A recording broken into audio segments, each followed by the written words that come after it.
سيدنا ومولانا محمدا صلى الله عليه وسلم على العالمين جميعا وأقامه يوم القيامة للمسلمين المتلبسين الخطائين الهالكين شفيعا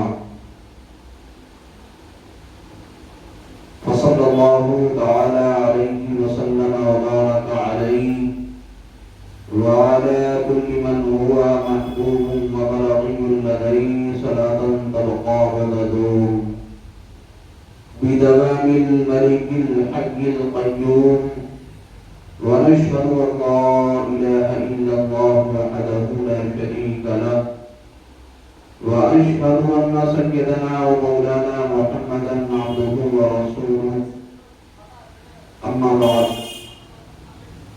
فقد قال الله تبارك وتعالى في القرآن العظيم والفرقان الحميد فأعوذ بالله من الشيطان الرجيم بسم الله الرحمن الرحيم إذ هما في الغار إذ يقول لصاحبه لا تحزن إن الله معنا قال النبي صلى الله عليه وسلم لا يؤمن أحدكم حتى يكون أحب إليه من والده وولده والناس أجمعين صدق الله العظيم وصدق رسوله النبي الأمين المكين الكريم ونحن على ذلك لمن الشاهدين والشاكرين والحمد لله رب العالمين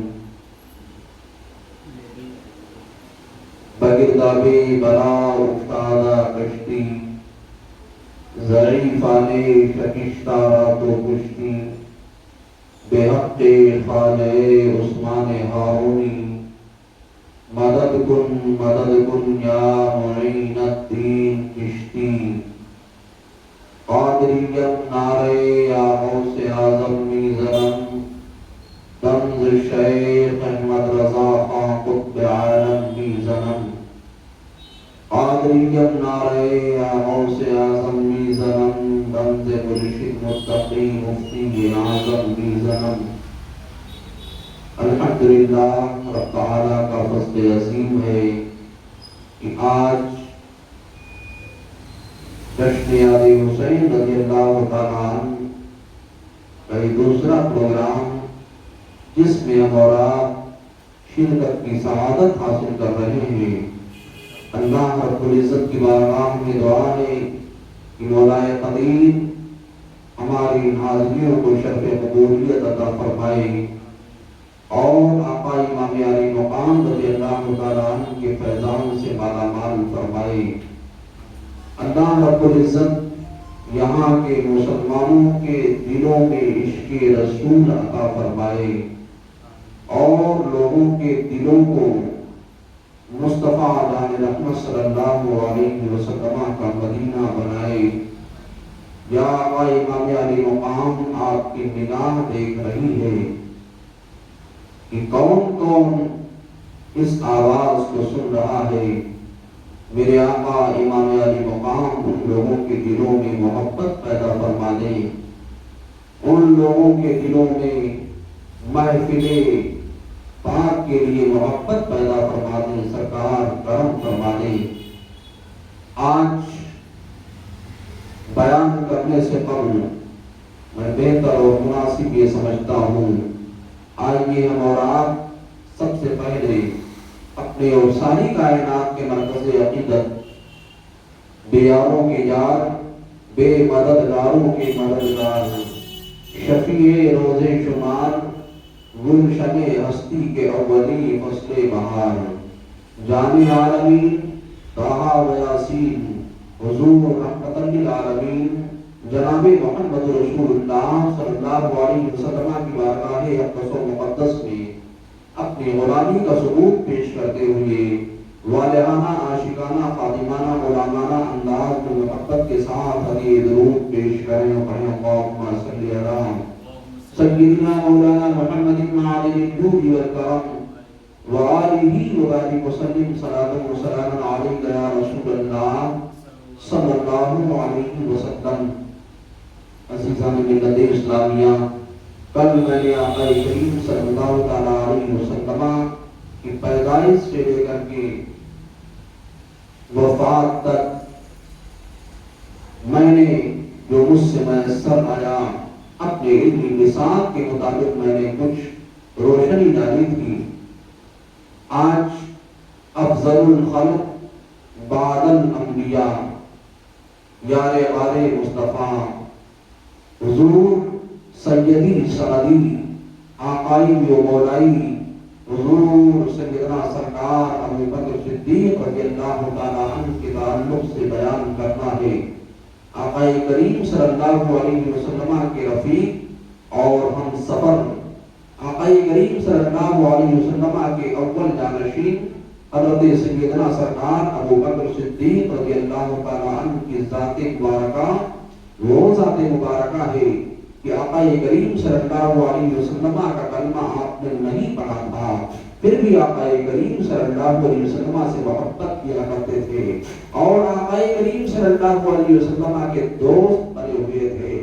آقا کریم صلی اللہ علیہ وسلم کو کوئی چھوٹی سی تکلیف اگر ہو جایا کرتی تھی تو آپ کو زیادہ تکلیف ہوا کرتی تھی۔ آقا کریم صلی اللہ علیہ وسلم نے جب اعلان نبوت فرمایا اس وقت آقا ابو بکر صدیق رضی اللہ تعالیٰ عنہ مکہ کی سرزمین پر نہیں تھے بلکہ آپ ملک شام کی طرف روانہ تھے۔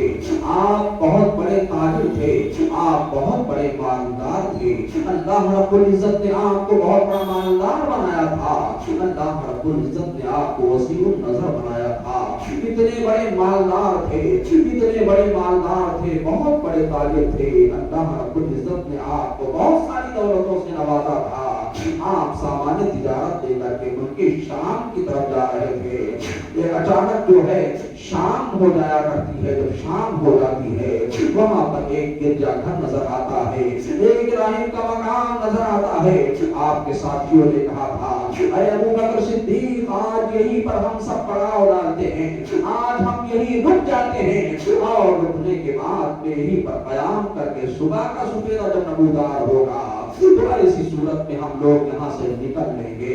آقا ابو بکر صدیق نے ارشاد فرمایا ہے جو قریب میں مکان نظر آ رہا ہے اس مکان کے مالک سے جا کر کے پوچھ لو اس سامان تجارت ہے اس کو رکھ دیا جائے۔ اللہ اکبر۔ آقا کریم صلی اللہ علیہ وسلم کے مقدس چہیتے حضرت سیدنا سرکار ابو بکر صدیق رضی اللہ تعالیٰ عنہ کے فرمانے پر اب آپ کے دو ساتھی جاتے ہیں، اس کے گھر کے قریب جب جاتے ہیں کیا دیکھتے ہیں پردہ لگا ہوا ہے، اس کا جو ہے سخت حفاظتی دستہ لگا ہوا ہے۔ اس راہب سے ایسے ملاقات نہیں کر سکتے تھے، وہاں پر دو باڈی گارڈ لگے ہوئے ہیں۔ جیسے ہی جانا تھا ان دو ساتھیوں کا جا کر کے کہتے ہیں کہ تمہارے آقا کہاں ہیں، یعنی اس گھر کا مالک کہاں ہے، اس مکان کا مالک کہاں ہے۔ تو ان لوگوں نے کہا بتائیے ہم اپنے مالک کے پاس ایسے تم کو جانے نہیں دیں گے، ہم ان کے باڈی گارڈ ہیں، ہم دو لوگ جو ہے ان کی حفاظت کے لیے موجود ہیں۔ آقا ابو بکر صدیق کے غلاموں نے ارشاد فرمایا تھا سنو سنو ہم مکہ سے آئے ہوئے ہیں اور اپنے سامان تجارت کو یہاں پر رکھنا چاہتے ہیں، رات بھر ہم لوگ رہیں گے، صبح کا سفیدہ جب نمودار ہوگا تو ایسی صورت میں ہم لوگ اپنے سامان کو لے کر کے نکل جائیں گے، ہمارے سامان کو رکھنے کی اجازت دے دی جائے گا۔ ٹھیک ہے ہم اپنے آقا سے پوچھ کر کے آتے ہیں، اس گھر کے مالک سے ہم پوچھ کر کے آتے ہیں۔ اس گھر کا مالک کوئی اور نہیں تھا بلکہ ایک راہب تھا، ایک پادری تھا جو اس گھر کا مالک تھا۔ اللہ اکبر۔ وہ دو باڈی گارڈ جاتے ہیں اور جانے کے بعد میں کہتے ہیں مکہ شریف کے سرزمین سے کچھ لوگ آئے ہوئے ہیں، سامان تجارت کو رکھنا چاہتے ہیں۔ اللہ اکبر۔ ایک کا نام عبداللہ ہے، ایک کا نام عبداللہ ہے۔ عبداللہ بتایا جا رہا ہے، کہا کہ ٹھیک ہے ان کو میرے پاس بلا لائیے۔ اللہ اکبر۔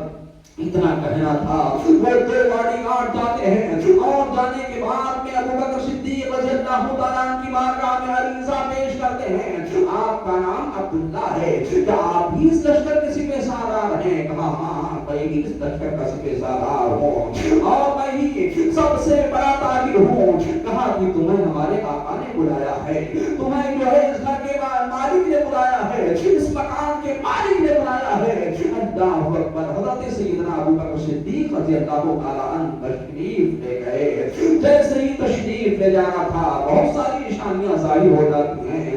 اس نے اپنی کتابوں میں پڑھا تھا، اس نے اپنی کتابوں میں پڑھا تھا جو آسمانی کتابیں اللہ رب العزت کی طرف سے نازل ہوئی تھی کہ آخری زمانے میں نبی آخر الزمان پیدا ہوں گے جن کے اول خلیفہ فنا ہوں گے، ان کا نام فنا ہوگا، ان کا نام عبداللہ ہوگا، عبداللہ ابن قحافہ ہوگا، اور دوسرا نام ابو بکر ہوگا۔ اللہ اکبر۔ اتنا کہنا تھا کہ فوراً اس نے حضرت سیدنا ابو بکر صدیق رضی اللہ تعالیٰ عنہ کے ماتھے کو چوم لیا، اور چومنے کے بعد میں کہنے لگا میں تمہیں خلیفۃ المسلمین کہتا ہوں، تمہارے اندر بہت ساری نشانیوں کو میں دیکھ رہا ہوں، وہ ساری نشانیاں ظاہر ہیں۔ نبی آخر الزمان مکہ معظمہ میں تشریف لا چکے ہیں، تم سب سے پہلے ان کے اول خلیفہ ہو، اور تم یہیں سے اپنے سامان کو پیش کر کے مکہ المکرمہ چلے جاؤ۔ انہوں نے اپنے نبوت کا اعلان کر دیا ہے، اپنے رسالت کا اعلان کر دیا ہے، اور تم ہی سب سے پہلے خلیفہ ہو۔ اللہ اکبر، اللہ اکبر، یا رسول اللہ، یا رسول اللہ، زندہ باد، زندہ باد، زندہ باد، زندہ باد، اللہ اکبر، یا رسول اللہ۔ یہ ہے حضرت سیدنا ابو بکر صدیق رضی اللہ تعالیٰ عنہ کے ایمان لانے کا واقعہ۔ آپ سامان تجارت کو بیچتے ہیں، اور بیچنے کے بعد میں مکہ المکرمہ کی طرف رخ کر لیا کرتے ہیں۔ مکہ المکرمہ پہنچتے ہیں، سب سے پہلے ابو جہل سے ملاقات ہوتی ہے۔ ابو جہل نے کہا کیا تمہیں پتہ نہیں ہے محمد ابن عبداللہ نے اپنے نبی ہونے کا دعویٰ کیا ہوا ہے؟ کہا کہ تمہیں پتہ نہیں ہے، انہوں نے اپنی نبوت کا دعویٰ کیا ہوا ہے، وہ کہہ رہے ہیں ہم نبی ہیں۔ حضرت ابو بکر صدیق مسکراتے ہیں، ارشاد فرماتے ہیں ٹھیک ہے ہمیں ان سے ملنے دو۔ آقا کریم صلی اللہ علیہ وسلم ایک پہاڑ کے قریب میں آپ تشریف فرما تھے۔ حضرت ابو بکر صدیق رضی اللہ تعالیٰ عنہ تلاشتے جا کر کے پہنچتے ہیں، کیا دیکھتے ہیں میرے آقا احمد کائنات صلی اللہ علیہ وسلم ایک پہاڑ کے قریب بیٹھے ہوئے ہیں۔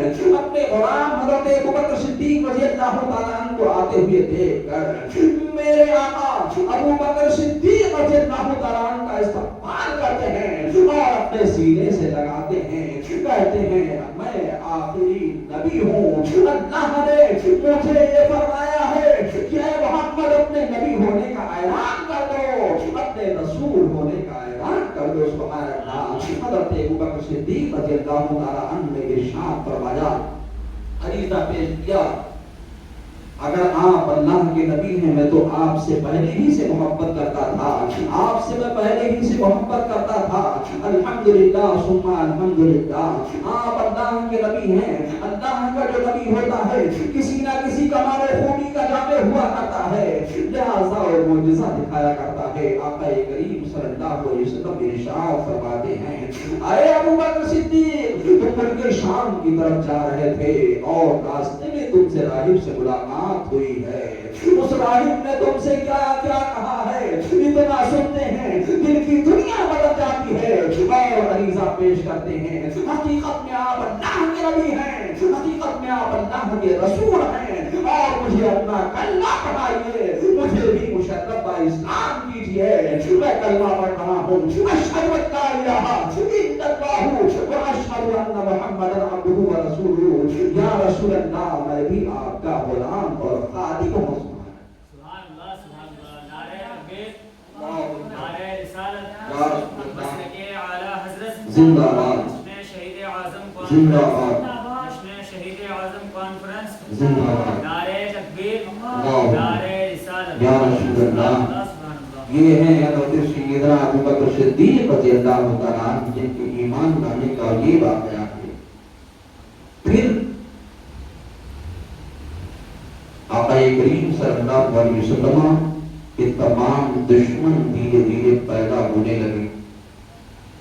آقا کریم صلی اللہ علیہ وسلم کو ستایا گیا، حضرت ابوبکر صدیق رضی اللہ تعالیٰ عنہ جب ایمان لائے تو آپ کو بھی بہت پریشان کیا گیا، آپ کو بہت مکہ کے کافروں نے مارا، آپ کو بہت تکالیفیں پہنچائی، لیکن قربان جائیے حضرت سیدنا ابوبکر صدیق پر ارشاد فرماتے رہے، اے لوگو میں مصطفیٰ کے جامع محبت کا مست ہوں، یہ وہ نشہ نہیں جسے ترشی اتار دے، میں نے مصطفیٰ دار رحمت کا نام لیا ہے، ان کا کلمہ پڑھا ہے اور میں مشرف با اسلام ہو گیا ہوں، اے لوگو تمہیں بھی میں اللہ کے نبی کے اس دعوت کو پیش کر رہا ہوں، تم بھی اس دعوت کو منظور کر لو، تم فلاح و بہبودی کے راستے پر آ جاؤ گے، قربان جاؤ، سب ایک بات دیگرے، دھیرے دھیرے اسلام جو ہے فروغ پاتا رہا۔ حضرت سیدنا ابوبکر صدیق رضی اللہ تعالیٰ عنہ کے سامنے بہت سارے اوقات آتے گئے، آقا کریم صلی اللہ علیہ وسلم کے کچھ ایسے دشمن نکلے، ابو جہل اور بہت سارے دشمن تھے جنہوں نے آپس میں مشورہ کیا کہ آج محمد کو قتل کر دیا جائے، معاذ اللہ رب العالمین، آج ان کا قصہ تمام کر دیا جائے۔ میرے آقا کو وحی نازل ہوتی ہے، اللہ رب العزت ارشاد فرماتا ہے، اے میرے حبیب اب تمہیں مکہ میں رہنے کا وقت نہیں ہے تمہارے پاس، بلکہ تم مکہ سے مدینہ کی طرف کوچ کر جاؤ، ورنہ تمہاری جان کے دشمن جو ہے لوگ بنتے ہوئے نظر آ رہے ہیں۔ اللہ اکبر، تو کیسا وقت رہا ہوگا جب اللہ کا حکم ہو گیا، اللہ کے حبیب نے اپنے رفیق سفر حضرت سیدنا ابوبکر صدیق کو بلایا اور ارشاد فرمایا، کہا ہے ابوبکر صدیق ہمارے دشمن زیادہ ہو چکے ہیں، لہذا آج رات ہی میں ہم سبوں کو ربط سفر باندھ کر کے یہاں سے نکلنا ہوگا۔ کہا یا رسول اللہ ہمیں ساری چیزیں منظور ہیں، سبحان اللہ۔ حضرت ابوبکر صدیق رضی اللہ تعالیٰ عنہ کو ارشاد فرمایا، اے ابوبکر صدیق تم سب سے پہلے آگے نکل جاؤ، اور حضرت علی کو بلایا اور ارشاد فرمایا، اے علی آج میرے قبر کی رات ہے، میرے بستر پر تمہیں سونا ہوگا، سبحان اللہ۔ حضرت مولا کائنات نے عریضہ پیش کیا، یا رسول اللہ آپ کے ساتھ ہم نے وعدہ کیا ہے، اور وعدہ کر کے آپ کے ساتھ کون بے وفائی کر سکتا ہے؟ پھر میرے آقا نے کہا کہ یہ فلاں فلاں کی امانتیں ہیں، ان کو صبح کا سفیدہ جیسے نمودار ہوگا فوراً فلاں فلاں کی امانتیں فلاں فلاں کے سپرد کر دے گا۔ دیکھیے موت کے تعلق سے سن بھی رہے ہیں، لیکن یہ بھی سن رہے ہیں میرے نبی کے زبان فیض ترجمان سے کہ اے علی صبح اٹھ کر کے اس امانت کو فلاں فلاں کے حوالے کر دینا۔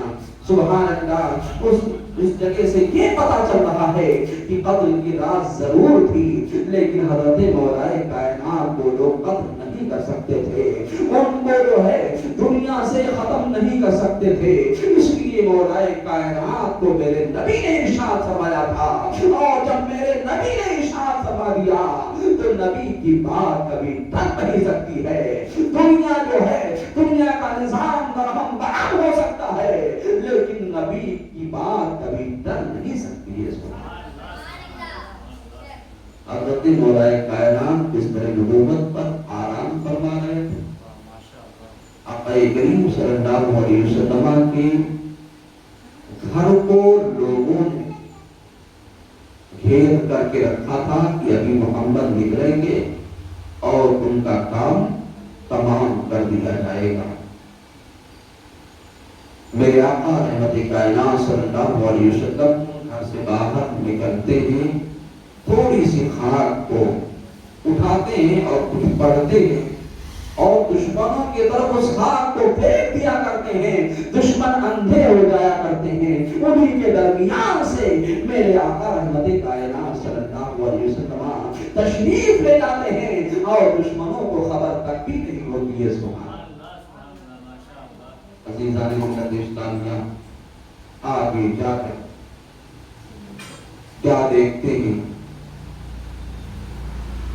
یہ ابو بکر صدیق نے ملاقات کو لایا کرتی ہے، دونوں حضرات سفر کیے جا رہے ہیں، آقا کریم صلی اللہ علیہ وسلم کہ کبھی آگے چل رہے ہیں حضرت ابو بکر صدیق، کبھی پیچھے چل رہے ہیں، کبھی دائیں چل رہے ہیں، کبھی بائیں چل رہے ہیں، کبھی ادھر چل رہے ہیں، کبھی ادھر چل رہے ہیں۔ مصطفیٰ جان رحمت نے فرمایا اے ابو بکر صدیق، آج چلنے کا انداز تمہارا بدل گیا ہے۔ کہا یا رسول اللہ ہاں میں اس وجہ سے چل رہا ہوں، کبھی کبھی خیالات آتے ہیں، کہیں دشمن آپ پر آگے سے وار نہ کر دے، اس لیے میں آپ کے آگے ہو جاتا ہوں۔ کبھی خیال آتا ہے دشمن پیچھے سے حملہ نہ کر دے تو پیچھے آ جایا کرتا ہوں، کبھی خیال آتا ہے کہ دشمن جو ہے داہنے طرف سے حملہ نہ کر دے تو اس لیے داہنی طرف آ جاتا ہوں، کبھی خیال آتا ہے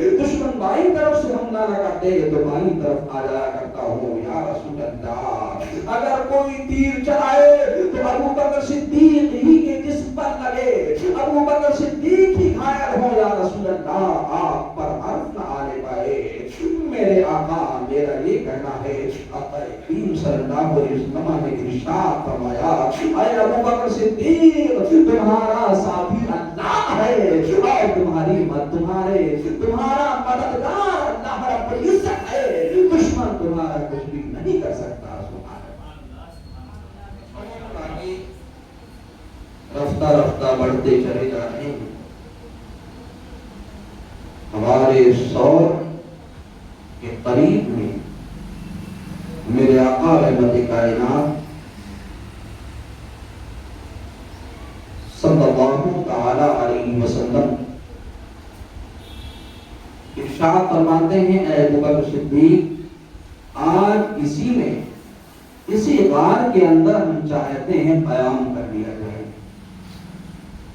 کیونکہ دشمن ہمارا پیچھا کیے ہوئے ہیں، کہیں ایسا نہ ہو کہ دشمنوں کی نظر ہمارے اوپر پڑ جائے اور دشمن ہم دونوں پر حملہ کر دیں۔ اللہ اکبر۔ اس غار کے قریب میں حضرت ابوبکر صدیق جاتے ہیں تو کیا دیکھتے ہیں، اس میں جالا والا بہت زیادہ لگا ہوا تھا۔ آقا کریم صلی اللہ علیہ وسلم کی بارگاہ میں عریضہ پیش کرتے ہیں، یا رسول اللہ، سب سے پہلے میں غار کے اندر جا رہا ہوں اور جا کر اس کی صفائی کرتا ہوں۔ قرآن میں اللہ رب العزت نے ارشاد فرمایا اذ ہما فی الغار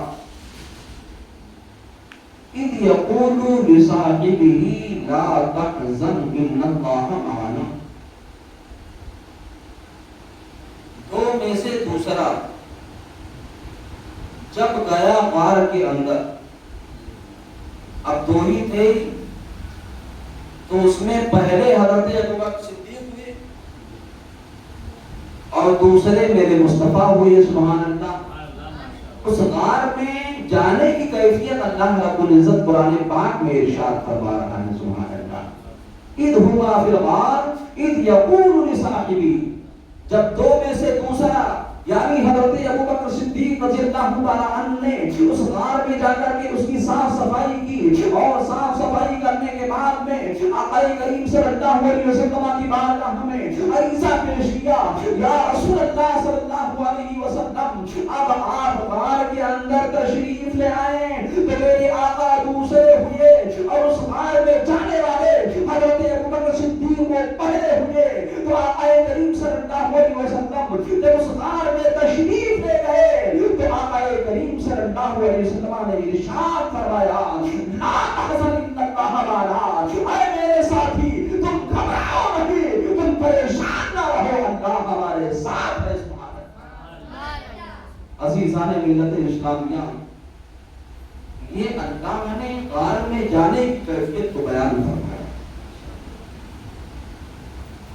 تو دشمن جو ہے اس غار کے دہانے پر پہنچ جاتے ہیں اور تلاش کر رہے ہیں کہ مصطفیٰ کہاں ملیں صلی اللہ علیہ وسلم اور ان کا کام تمام کر دیا جائے۔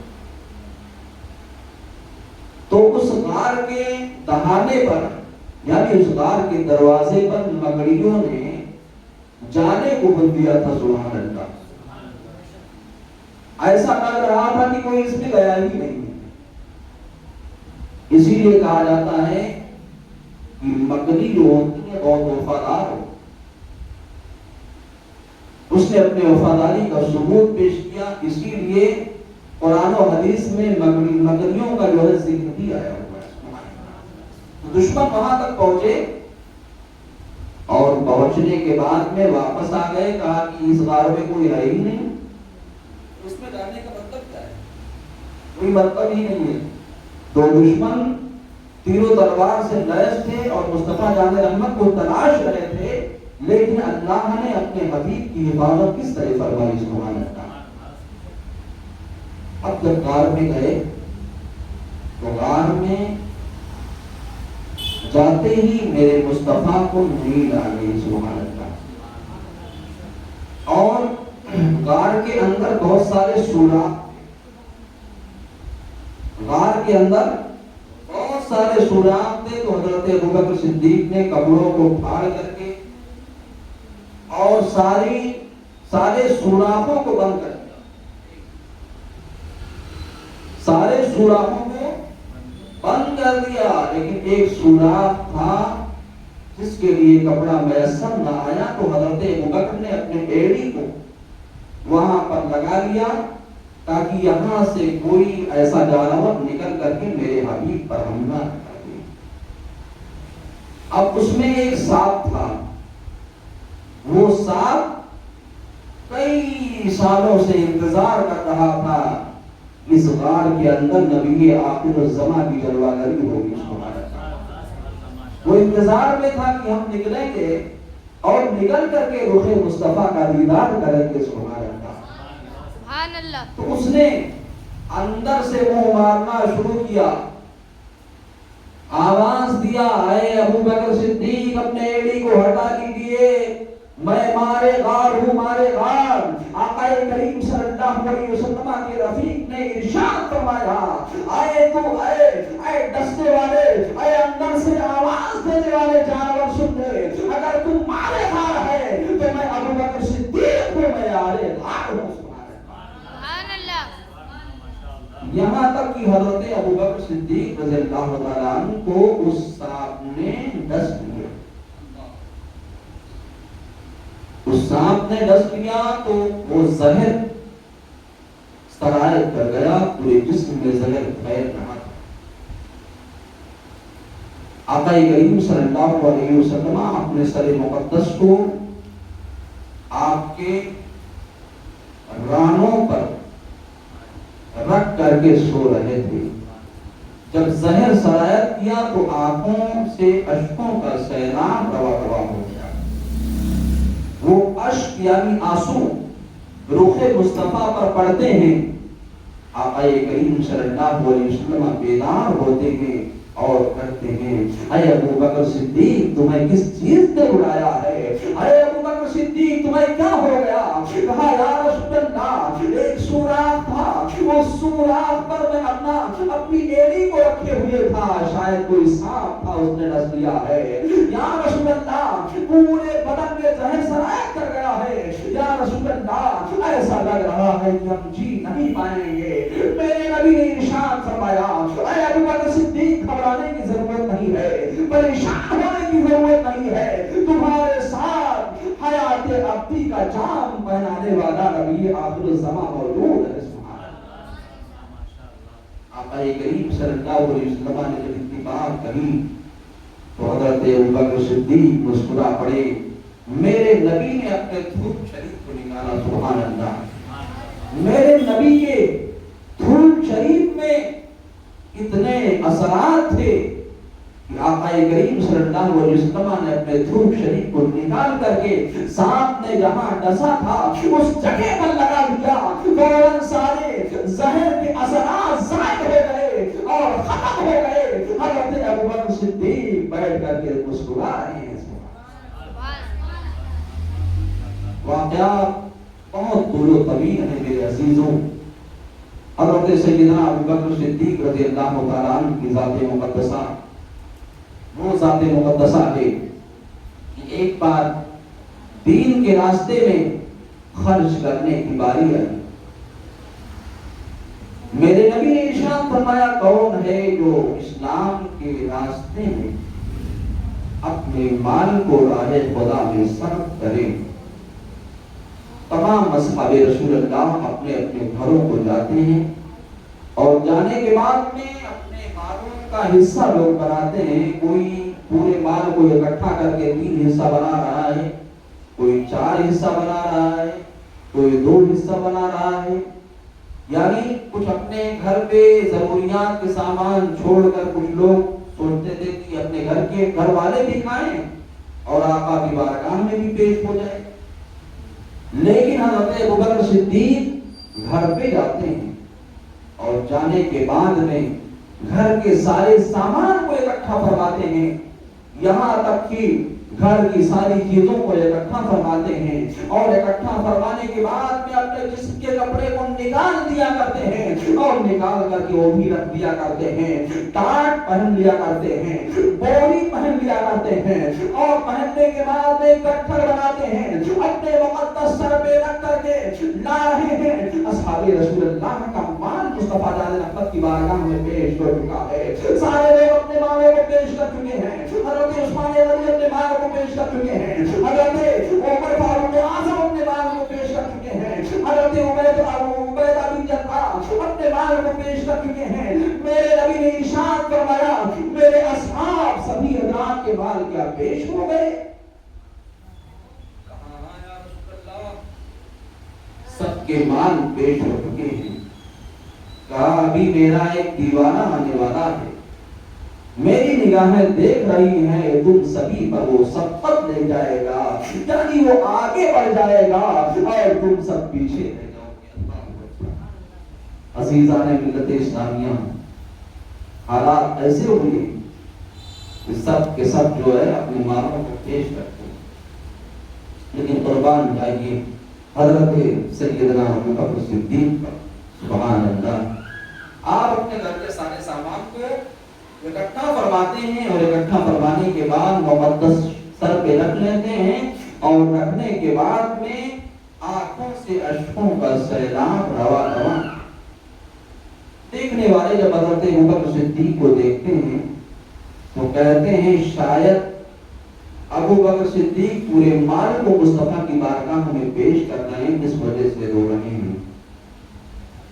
لیکن آپ اس وجہ سے نہیں رو رہے تھے بلکہ اس وجہ سے رو رہے تھے کہ اگر میرے پاس اور بھی مال ہوتا تو میں آقا صلی اللہ علیہ وسلم کی بارگاہ میں اور زیادہ پیش کر دیا ہوتا. سبحان اللہ. حضرت ابوبکر صدیق رضی اللہ تعالیٰ عنہ اس مقدس گٹھر کو اٹھاتے ہیں اور اٹھانے کے بعد میں مصطفیٰ کی بارگاہ میں حاضر ہو کر کے پیش کر دیا کرتے ہیں. یا رسول اللہ, یہ سارے سامان آپ کی بارگاہ میں پیش ہیں. میرے آقا میری جان بھی آپ کے لیے ہے, میرا مال بھی آپ کے لیے ہے, میری اولادیں بھی آپ پر قربان ہونے کو تیار ہیں. حضرت ابوبکر صدیق رضی اللہ تعالیٰ عنہ جب اس مال کو رکھتے ہیں, میرے نبی نے ارشاد فرمایا اے ابوبکر صدیق گھر پہ کیا چھوڑ کے آئے, گھر پہ کیا چھوڑ کے آئے ہو؟ تو حضرت ابوبکر صدیق کا جواب سنیے. کہا وَأَبْقَيْتُ لَهُمُ اللَّهَ وَرَسُولَهُ, گھر پہ اللہ اور اللہ کے رسول کو چھوڑ کر آیا ہوں.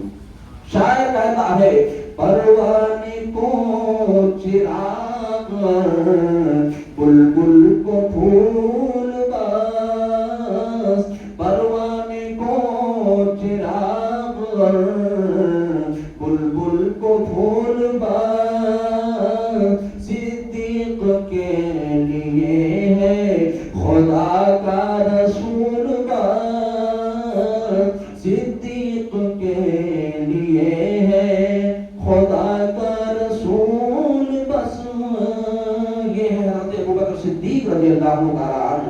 میرے دوستوں بزرگوں, جب آپ نے اس مال کو پیش کیا تھا, ترمذی شریف کی ایک حدیث ہے اور مسند امام احمد بن حنبل میں بات نقل ہے کہ جب آپ نے مصطفیٰ کی بارگاہ میں اس مال کو پیش کیا تھا تو کوئی عام آنے والا نہیں آیا تھا, بلکہ حضرت جبریل امین سدرہ کے مکین کو بارگاہ مصطفیٰ میں بھیجا اور یہ کہہ کر کے بھیجا اے جبریل جاؤ اور جانے کے بعد میں میرے مصطفیٰ کو بھی سلام پیش کرو اور میرے مصطفیٰ کی وساطت سے میرے ابو بکر صدیق کو بھی سلام پیش کرو. سبحان اللہ اکبر نعرہ تکبیر اللہ اکبر نعرہ رسالت یا رسول اللہ نعرہ رسالت یا رسول اللہ مسلک اعلی حضرت زندہ باد مسلک اعلی حضرت زندہ باد نعرہ تکبیر اللہ اکبر نعرہ رسالت یا رسول اللہ. الحمدللہ اس علاقے کے بچوں نے اس محفل کو زندہ کیا ہوا ہے اور جو لوگ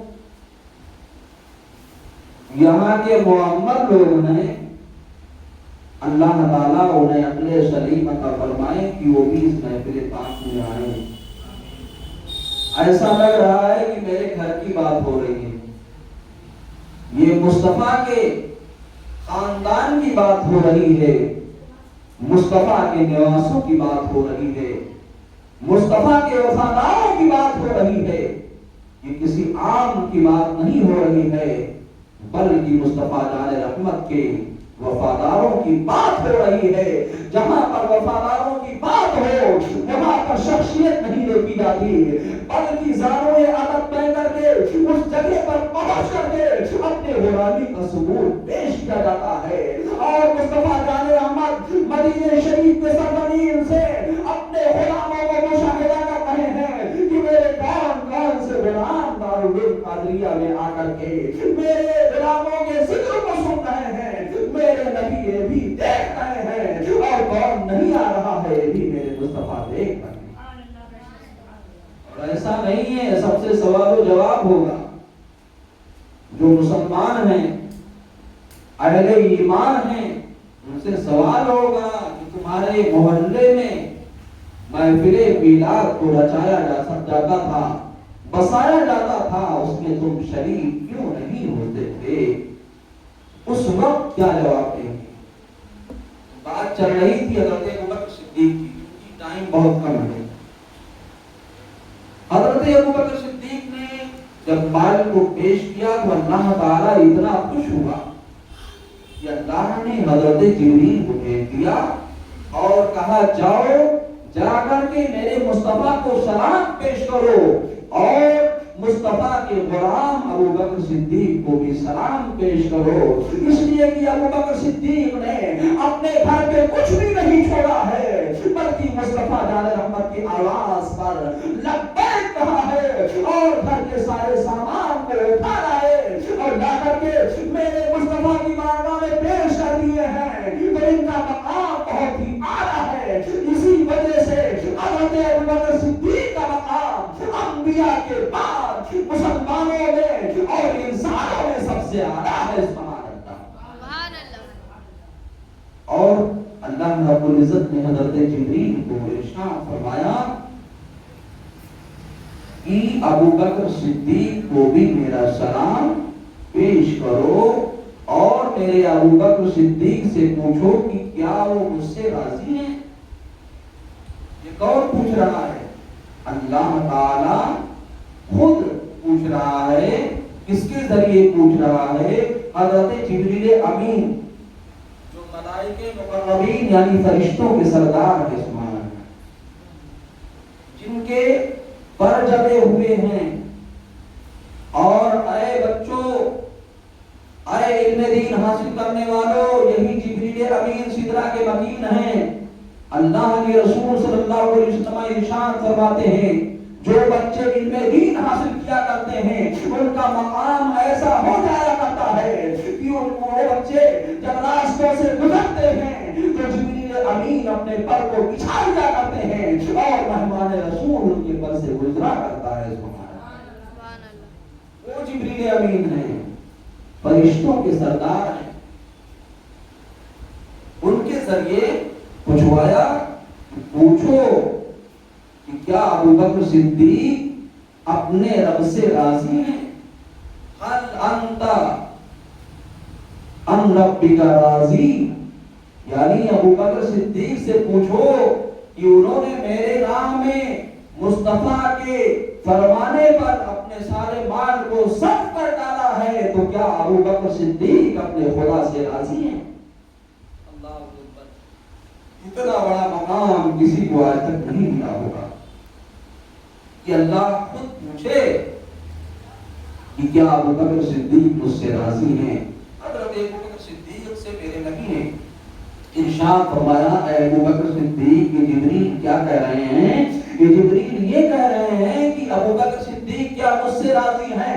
اتنا سننا تھا، بارگاہ مصطفیٰ میں صحابہ کا انجمن لگا ہوا تھا، حضرت ابو بکر صدیق کھڑے ہو جاتے ہیں، مست بن جایا کرتے ہیں، اور ان کو جو ہے بالکل جو ہے عجیب کیفیت تاری ہو جاتی ہے، اور کھڑے ہو کر کے باس کر رہے ہیں، انا ان ربی راضی، انا ان ربی راضی، انا ان ربی راضی، میں اپنے رب سے راضی ہوں، میں اپنے رب سے راضی ہوں، میں اپنے رب سے راضی ہوں۔ سبحان اللہ!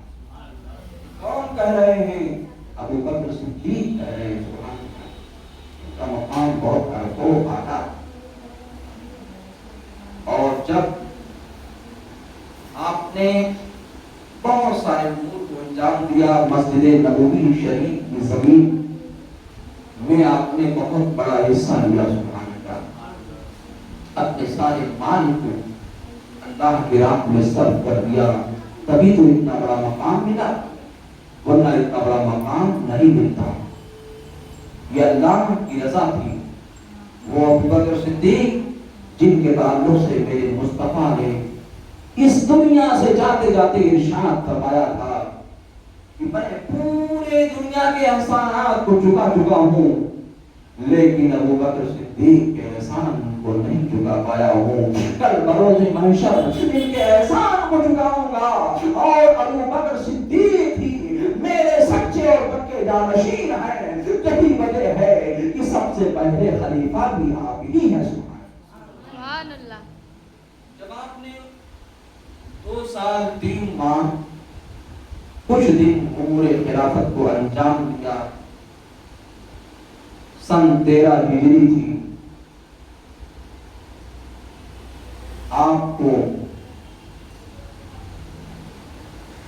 آپ نے غسل فرمایا، سردی کا موسم تھا، اس میں آپ کو سخت بخار ہو جایا کرتا ہے، تقریباً 15 دنوں تک شدید آپ قریب ہوتے ہیں، اور جب آپ کے اس دنیا سے جانے کا وقت قریب آتا ہے تو اصحاب رسول اللہ کو بلاتے ہیں اور ارشاد فرماتے ہیں، اے میرے اصحاب، اے میرے مصطفیٰ کے چاہنے والوں، اب میرے اس دنیا سے جانے کا وقت قریب آ چکا ہے، اور جب میں اس دنیا سے چلا جاؤں، میری روح نفس منصری سے پرواز کر جائے اور مجھے کفن جب پہنا دیا جائے، مجھے نہلا دیا جائے، تو ایسی صورت میں میرے جنازے کو کہیں عام جگہ نہیں رکھنا، بلکہ میرے جنازے کو لے جا کر کے میرے مصطفیٰ جہاں پر آرام فرما رہے ہیں انہی کے دروازے پر رکھ دینا، اور وہاں کھڑے ہو کر کے یہ کہہ دینا، یا رسول اللہ، ابو بکر آپ کا آیا ہوا ہے، یہ وہی ابو بکر ہے جو آپ کے ساتھ ہجرت کیا تھا، یہ وہی ابو بکر ہے جو آپ کے ساتھ غار کے اندر تھا، یہ وہی ابو بکر صدیق ہے جس کو آپ نے صداقت کا تاجدار بنایا ہے، اور آپ کے ساتھ آپ کا ساتھ ہمیشہ دیا ہے، یا رسول اللہ، یہ آپ کے ساتھ ابھی جو ہے دفن بھی ہونا چاہتا ہے۔ تو جب آپ کا وصال ہوا، اور ساتھ ہی ساتھ آپ نے بھی ارشاد فرمایا تھا کہ جو اس کے دروازے میں تالا لگا ہوا ہے اس کی چابی کسی سے نہیں مانگنا، نہ اس کو کھولنے کی کوشش کرنا، وہ دروازہ اگر خود بخود کھل جائے گا تو میرے مصطفیٰ کے قریب میں مجھے دفن کر دینا، ورنہ عام قبرستان میں مجھے لے جا کے جنت البقیع میں دفن کر دینا۔ عزیزان ملت اسلامیہ، آپ کے کفن کا انتظام جب کیا جاتا ہے، آپ کو نہلایا جاتا ہے اور نہلانے کے بعد کفن پہنایا جاتا ہے، کفن پہنا کر کے وہاں پر لے جایا جاتا ہے جہاں پر آپ نے وصیت فرمائی تھی جہاں کے لیے، اور وہاں پر کھڑے ہو کر کے اصحاب رسول عریضہ پیش کر رہے ہیں، یا رسول اللہ آپ کا صدیق آیا ہوا ہے، پوری زندگی آپ کے ساتھ میں تھا اور آپ کا مزار کا بھی جو ہے یاد بننا چاہتا ہے، یا رسول اللہ یا رسول اللہ کام فرمائے۔ اندر سے خود بخود آواز آنے لگتی ہے، عزیزان ملت اسلامیہ حدیث کے الفاظ ہیں، اندر سے آواز آ رہی ہے، دروازہ خود بخود کھل جایا کرتا ہے، بغیر کسی چابی کے دروازہ کھلتا ہے، اور کھلنے کے بعد میں اندر سے آواز آتی ہے، ادخلوا الحبیب فإن الحبیب إلى الحبیب مشتاق، دوست کو دوست سے ملا دو کیونکہ دوست کو دوست سے ملنے کا شوق ہے۔ سبحان اللہ۔ یہ کہاں سے آواز آ رہی تھی؟ بارگاہ مصطفیٰ سے آواز آ رہی تھی۔ حضرت ابوبکر صدیق رضی اللہ تعالیٰ عنہ کو پورے خلافت کو 2 سال کچھ ماہ کچھ دن آپ نے انجام دیا، اور اس کے بعد میں اصحاب کو بلا کر کے ارشاد فرمایا تم میں جو بہتر ہوں گے وہی خلیفہ ہوں گے، آپس میں رائے مشورہ کر کے خلافت فضا کو دے دینا۔ کچھ اشارے آپ نے کیے تھے عزیزان ملت اسلامیہ۔ حضرت سیدنا ابوبکر صدیق رضی اللہ تعالیٰ عنہ اس دنیا سے چلے تو گئے، لیکن ان کا نام آج بھی روشن ہے، صبح قیامت تک روشن ہوتا رہے گا۔ ابر رحمت تیری مرمت پر مہر باری کرے، حشر تک شان کریمی ناز برداری کرے، فنا کے بعد بھی باقی ہے شان رہبری تیری، ہزاروں رحمتیں ہوں اے قبیلے کا نواں تجھ پر۔ بس اپنی بات کو میں ختم کر رہا ہوں۔